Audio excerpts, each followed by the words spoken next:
Mən Əliyev Nizami Eldaroğlu, Aspetrol şirkətində işləyirəm.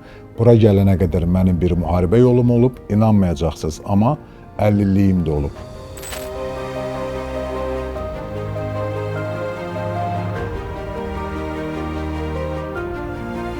...27 sentyabr 2020-ci ildə Ali Baş Komandanın əmri ilə tabur komandirləri olaraq xüsusi təyinatlı qüvvələrin tərkibində Füzuli, Cəbrayıl istiqamətində döyüşlərə başlamışıq. 30 sentyabr tarixində Füzuli rayonunun Qaraxanbəli kəndi istiqamətində döyüşlərdə ağır yaralanmışam. Yaralanmam onurğa beyin ağır zədələnməsi, boyun hissəsində qəlb yarası idi. Uzun müddət hərbi hospitalda müalicədən sonra Sosial Müdafiə Nazirliyi tərəfindən 50-liyim təyin olunduqdan sonra müxtəlif reabilitasiya mərkəzlərində elektroforez, fonoforez, kiçik motorikanın inkişaf istiqamətində müalicələr, oynaq hərəkətləri üçün spesifik məşqlər, çiyin çarxı ilə hərəkətlər, əzələ stimulyasiyası və əzələləri inkişaf elətdirmək üçün spesifik məşqlər kimi reabilitasiya xidmətlərindən istifadə etdim.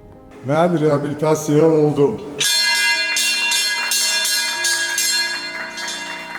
İşləyirəm, cəmiyyət içərisindəyəm, cəmiyyətə qayıtmışam. İşlədiyim qurumda, kollektiv arasında özümü gözəl hiss eləyirəm, cəmiyyətə yararlı hiss eləyirəm və bunun nəticəsində də dediyim kimi cəmiyyətə qayıtmış hiss eləyirəm özümü. İstəyirəm hamı bilsin ki, mənə əlillik yox, sağlam şəkildə həyata davam etmək lazımdır.